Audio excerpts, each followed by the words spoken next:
BMG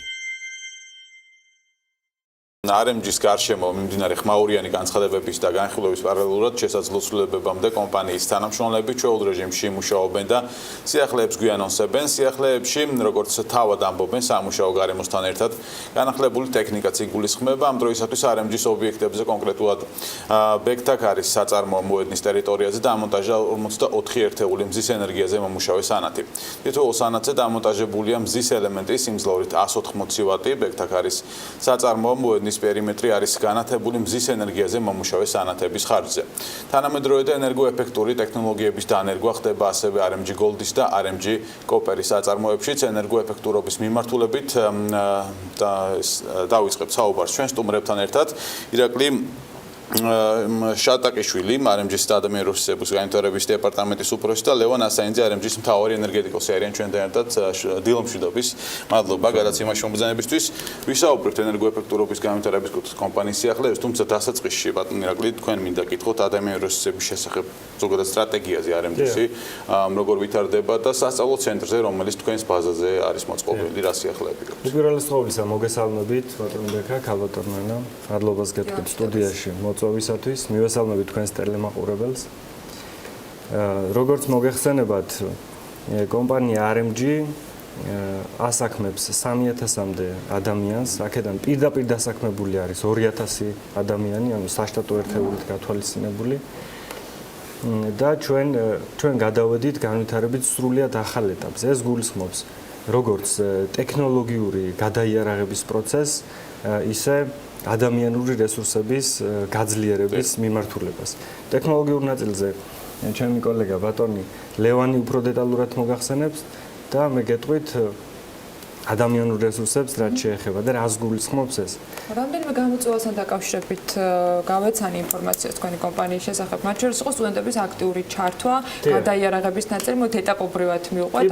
საკმაოდ მაღალი რისკის შემცველი სამუშაო არის RMG Gold-ის სამუშაოები, რომელსაც ის აწარმოებს. ამ შემთხვევაში რა სიახლეები დაემატა, რამდენად საჭირო იყო და რას უზრუნველყოფს ეს ყველაფერი? გეტყვით ეტაპობრივად ყველაფერს გეტყვით და ამ სტუდენტურ პროგრამასაც მივალთ. რას გულისხმობს სიახლეების დანერგვა? უკვე 1 წელიწადია, 2017 წლის თებერვლიდან მოქმედებს სასწავლო ცენტრი. ეს არ არის აკრედიტირებული და სერტიფიცირებული სასწავლო ცენტრი, ეს აორგანიზებს ჩვენი თანამშრომლების გადამზადებას. როგორც გითხარით, პირდაპირ დასაქმებული ყავს 2000 თანამშრომელი. აქედან სამწუხაროდ დრო მოიტანა და მოხდა ისე, რომ ბოლო რამოდენიმე აწლეულის მანძილზე არ ხდებოდა და არ იყო პროფესიული სწავლება ისე გაძლიერებული. არადა ჩვენთან სწორედ რომ პროფესიული სასწავლებლები და ეს სპეციალობები მოითხოვება. ჩვენთან არიან სპეციალისტებად ჩამოყალიბებული ისეთი კადრები, ისეთი თანამშრომლები, რომლებიც მოვიდნენ ყოველგვარი პროფესიის გარეშე, მაგრამ ამ უზარმაზარი გამოცდილების გამო და პრაქტიკულად საქმესთან შეხებიდან გამომდინარე, ისინი დახელობდნენ, მაგრამ მათი ცოდნა დასაბუთებული არ არის. ცოდნის აღიარებას დღევანდელი საგანმანათლებლო კანონმდებლობა არ იცნობს სამწუხაროდ, მაგრამ როგორც ვიცი, მიმდინარეობს ამაზე მუშაობა და უახლოეს მომავალში იქნება ესეც. ამიტომ ჩვენ თანამშრომლობთ სხვადასხვა საგანმანათლებლო დაწესებულებებთან, მოწინავე საგანმანათლებლო დაწესებულებებთან, უნივერსიტეტებთან, პროფესიული კოლეჯებთან. რა მიმართულებებით ფიქრობთ, რომ იქნება სასწავლო, თქვათ, კურსები, რომ საღიარებაც ნება? დიახ, აი გეტყვით, კონკრეტულ მაგალითებს გეტყვით. ჩვენ საზოგადოებრივ კოლეჯ სპექტრთან თანამშრომლობით შევადგინეთ, იქიდან გამომდინარე, რომ წეგან ვახსენე, რომ ცოდნის აღიარება არ არსებობს. ამიტომ შევადგინეთ მოკლევადიანი პროფესიული გადამზადების პროგრამები. ჩვენ მოწვეული ლექტორები ყავს ადგილზე, ჩვენი სასწავლო ცენტრის ბაზაზე. ტარდება ეს ლექციები, ჩამობრძანდება ეს ლექტორი, ჩვენ შევკრიბავთ ყავს შემდგომლებისთვის ხდება, ხო ამ შემთხვევაში? ჩვენი თანამშრომლებისთვის, დიახ. ეს არის უსასყიდლო მათთვის, აფინანსებს ამას კომპანია საკუთარი სახსრებით.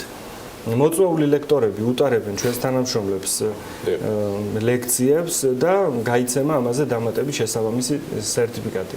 ეს ემსახურება მხოლოდ და მხოლოდ იმას, რომ ჩვენი დასაქმებულები, მიუხედავად იმისა, რომ ისინი არიან სხვადასხვა ასაკისა, იყვნენ გახდნენ ჩვენთვის შეუცვლელები, გახდნენ უფრო მაგარი პროფესიონალები და მოგეხსენებათ რომ საქართველოს ბაზარი არის ძალიან გამკაცრებული არის რა და გამოწვევის წინაშე ვდგავართ რომ ყოველდღიურად კიდევ და კიდევ უფრო მკაცრდება და ეს ადამიანები ჩვენ გვინდა რომ ჩვენთან დარჩენ რა თქმა უნდა მაგრამ თუ კი მოხდა ისე რომ ჩვენთან არ იქნებიან ხვალ მათი ცოდნა იქნება დოკუმენტურად დასაბუთებული და იქნება აი სტუდენტების ნაწილზე მინდა გადავიდეთ ადამიანები რომელსაც პრაქტიკული ცოდნა ჰქონდათ იმატებენ თქვა გარკვეულწილად თეორიულ და ამავე დროს პრაქტიკულ უნარჩვევებსაც ამ გადამზადების ეს სტუდენტების ჩართულობა რამდენად შესაძლებელია თორემ სრულად გამოუცდელ კადრებზე ვსაუბრობთ და აი რა მასშტაბით ხდება მათი გადამზადება ან მომზადება ან რა სამუშაოებს თავაზობთ იმიტომ როგორც წეგან აღნიშნე საკმაოდ რთულ სამუშაოსთან გვაქვს საქმე და რისკის შემცველთან ჯანმრთელობისთვის საშიშ ვთქვათ საქმიანობასთან ხშირ შემთხვევაში. ამისათვის ყავს ჩვენ ძალიან ძლიერი შრომის უსაფრთხოების სამსახური და მისი უფროსი ბატონი კახაჭყონია არის თამამად ვიტყვი რომ საქართველოში დღეს არის ერთ-ერთი უძლიერესი სპეციალისტი რაც შეეხება შრომის უსაფრთხოებას და მას აქვს როგორც ადგილობრივ საწარმოებზე ჩვენს მონათესავე საწარმოებთან მუშაობის უდიდესი გამოცდილება, ასევე უცხოეთში აქვს მას განათლება მიღებული, იქ გამოცდილება მიღებული და უზიარებს მას როგორც ჩვენს თანამშრომლებს, ასევე ყველა ნებისმიერი ადამიანი. თქვენ თვითონ ახსენეთ რომ ეს არის მომეტებული რისკის საწარმო, აქ არის მძიმე მავნე და საშპირობებიანი სამუშაო, თუმცა ყველაფერი დაცული არის. თვითონ ბატონი კახა და მისი გუნდი, ის ძალიან ძლიერი და კომპეტენტური გუნდი უზრუნველყოფს იმას, რომ ნებისმიერი პირი, ვინც შემოვა ჩვენს ტერიტორიაზე, აბსოლუტურად გადაადგილეს ინსტრუქტაჟი უტარდება, გადაადგილეს უსაფრთხოდ. ასევე სტუდენტები, ჩვენ სტუდენტები გვაქვს მოქმედი სტაჟირების პროგრამები, გვაქვს პრაქტიკები, იმის გათვალისწინებით, რომ რა პროფესიებია ჩვენ ძირითადი მიმართულება, ჩვენი საქმიანობის სფეროდან გამომდინარე არის სამთო და გეოლოგიური სპეციალობები, ხო? დღეს ეს დარგი არის ძალიან მწირე რესურსით არსებობს რა. სტუდენტების ინტერესი არის ძალიან დაბალი.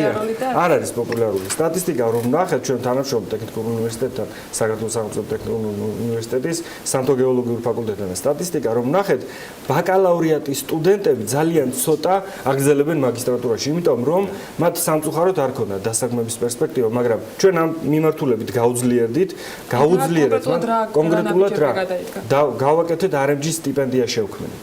ამ წუთას ყავს 13 სტიპენდიანტი.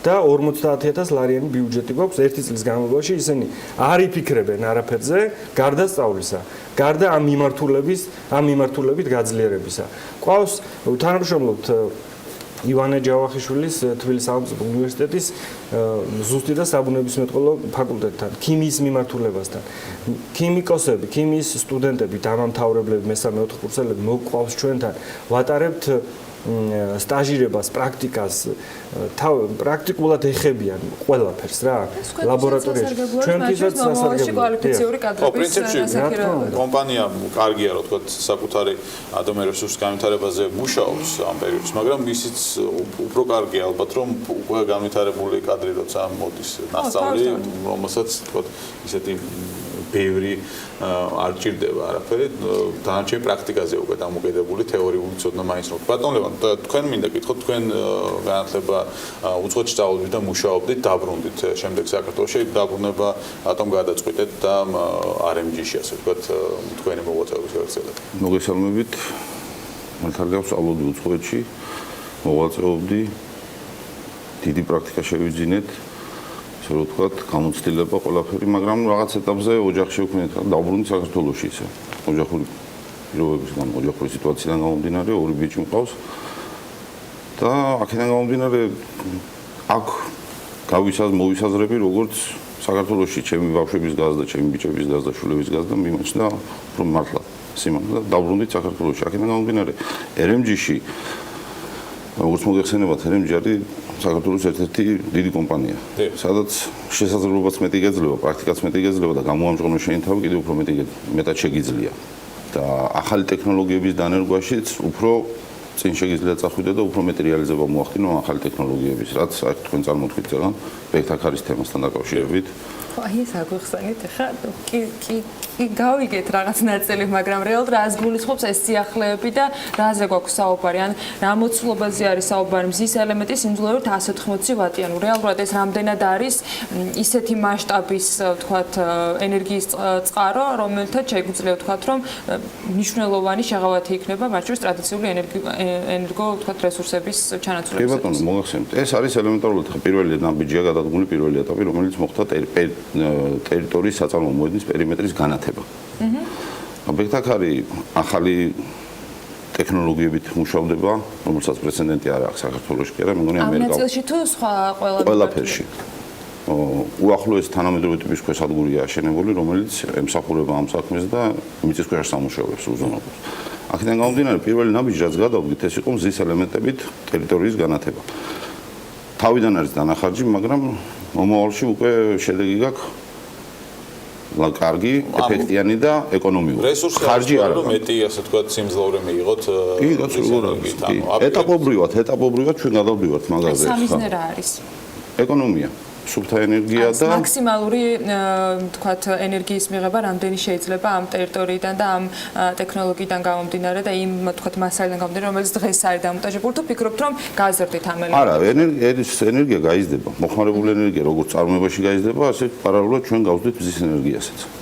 დავამატებთ. ახლა მე იმას არ ვიტყვი რომ მთლიანად მთელი წარმოება გადავიდეთ მზის ენერგიაზე, ეს შეუძლებელია, მაგრამ მაქსიმალური ნაწილი დიდი წვლილი მიუძღვის მომავალში უკვე მზის ენერგიას, რაც მოიმსახურება წარმოებას და რაც წარმოებისთვისაც ეფექტურია და მეორე კიდე საქართველოს შექმნილი ენერგობაზრის კრიზისი არის, დეფიციტი გვაქვს ჩვენ ელექტროენერგიაზე. ეს მეორე მხრივ ემსახურება ჩვენი მხრიდანაც გვინდა რომ ამ ენერგო ეფექტიურობით გამოვჟღავნდეთ, რომ ჩვენც ვეხმარებით და ჩვენც ნაკლებად მოვიხმართ ამ ელექტროენერგიას, რომელიც სისტემა გვაქვს. გარდა იმისა, რომ თქვათ მზის პანელები დამონტაჟდა და ის გამოიმუშავებს და ამის რესურსი თქვათ მეტი არსებობს, კიდევ რა, ასე ვთქვათ, ტექნოლოგიის დანერგვა შეიძლება, რომ ენერგომოხმარება კომპანიის შემცირდეს, ანუ ტექნოლოგიები, რომელიც უფრო ნაკლებ ენერგიას მოიხმარს სამუშაოს პროცესში, ანუ ამ მიმართულებით თუ მუშაობთ. ეს წეგან ვილაპარაკეთ ბექთაქარზე. ახლა ვილაპარაკოთ წარმოებები, რომლებიც 40 წელია მუშაობს და პროცესშია ჩართული RMG Gold და RMG Copper. ეტაპობრივად ჩვენ შემოვიტანეთ ხა მზის ენერგიის მობილური გენერატორები, გადასატანი გენერატორებია, რომლებიც აი მაგას ტექნიკური ზედამხედველობაც ითხოვდა სანაყაროების გასანათებლად, უსაფრთხოების მიზნით. დამონტაჟდა ეს ყველაფერი სანაყაროებზეც არის დამონტაჟებული და უკვე დაცულია ეს ნორმატიული აქტები და წესები, რასაც ტექნიკური ზედამხედველობა ჩვენ გთხოვს. მეორე ეტაპი იყო ის, რომ მთლიანად აი მე თავდაჯერებით მინდა ვთქვა, რომ მთელი წარმოების განათება არის შეცვლილი. ძველი ტიპის სანათები სულ ამოღებულია და ჩანაცვლებული არის ეკონომიური დიოდური სანათებით, რაც შესაბამისად ჩვენს ეფექტიანობაზეც მოქმედებს და ჩვენს ეკონომიკაზეც მოქმედებს. აი, დაახლოებით ამდენ ზოგავს ელექტროენერგია. აი, ელემენტარულად გეტყვი, თუ იყო დამონტაჟებული ახლა 700 ვატიანი, ესე ვთქვათ, დერელი სანაცვლოძახი ან მეტალოჰალოგენური სანათი, ახლა 700 ვატიანის მაგალითად დამონტაჟებული არის 180 ვატიანი. სადღაც 4-ჯერ შემცირებულია. ყველა 4-ჯერ შემცირდა სიმძლავრე. ეს პრაქტიკა და ეს მაგალითი რომ გახდეს სხვა კომპანიებისათვის კარგი მაგალითი თუ შეგიძლიათ რომ აი რა ვთქვათ წინაპირობების გადალახვა დაგჭირდათ, რისი მოგვარება დაგჭირდათ, ან ბატარეების ვთქვათ შემოტანა დამონტაჟებისათვის რა პრობლემების გადალახვა გჭირდებოდათ, რომ მოგვიყვეთ აი ეს ნაწილი, რომ თუ კი ვინმე ფიქრობს, გეგმაში აქვს და წარმოუდგენია რომ ეს ძალიან რთულია და ამიტომ ჯერ გადადებული აქვს ან გადავადებული აქვს, ვთქვათ მსგავსი პრაქტიკის გამოყენება, რა სჭირდება იმისათვის რომ გაიზიარონ და გქონდეთ ისეთი შედეგი, მათ შორის ეფექტურად ენერგოეფექტური თქვათ ნაწილი და უბრალოდ ერთი დანახარჯით მომავალში მიიღონ შედარებით იაფი ენერგია. მთავარი იყო სულ პირველად შევიძინეთ სამი ცალი. არც ახლა სხვა სკეპტიკურად უყურებდით ყველანი ამას, რომ ახალი ტიპის სანათია ეს. ხო, არა, ნუ არ იყო აპრობირებული საქართველოში ეს პრაქტიკაში არ იყო და ძალიან ძნელი იყო თვითონ საქართველოში მისი შოვნა ხარისხიანი ნათების. ну სამი ცალი შევიძინეთ, ჩამოვიტანეთ, დავამონტაჟეთ, უყურეთ. გამოგვადგა, იმუშავა, არაფერი მოვიდა დღემდე, აი მე მართლა გეუბნებით რა დღემდე ის დაყენებული გავიდა, 5 წელი გავიდა დგას და ანათებს. თავის საქმეს ასრულებს.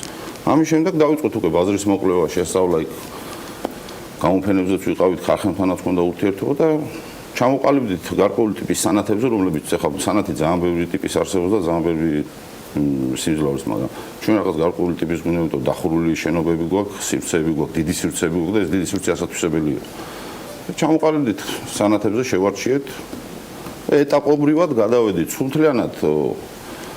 მე შემიძლია გითხრათ, მზის ენერგიაში ამ ეტაპზე გვაქვს დახარჯული სადღაც 250,000 ლარი. ედახლობთ რა ვადაჭირდება იმას, რომ პირველად ის საწყისი კაპიტალიდან მოგებაზე გადავიდეს უკვე კომპანიამ, როცა ერთი დანახარჯით, შემდეგ გადასახადის შემცირების კუთხით უკვე ფაქტობრივად მოგებას დავარქვევ, ანუ წეს აღარ ანუ 250,000 დაზოგა, თქვათ, ჩვეულებრივი ენერგიის გეტყვით ახლა მე შეგავათი მაგან მომცა 300,000 ლარი კომპანიის შეგავათი იყო ელექტროენერგიის ხარჯი 300,000 ლარი წლის განმავლობაში. ანუ ერთ წელიწადში ფაქტობრივად სრულად არის დაფარული. აქ მეორე თემაც არის ეკონომიკურად, რაც უფრო დიდი გაქვს მოხმარება და უფრო სწრაფად შეცვლი ამ განათებას, უფრო მეტ ეფექტურობას მიიღებ ბოლოში, წლის ბოლოს.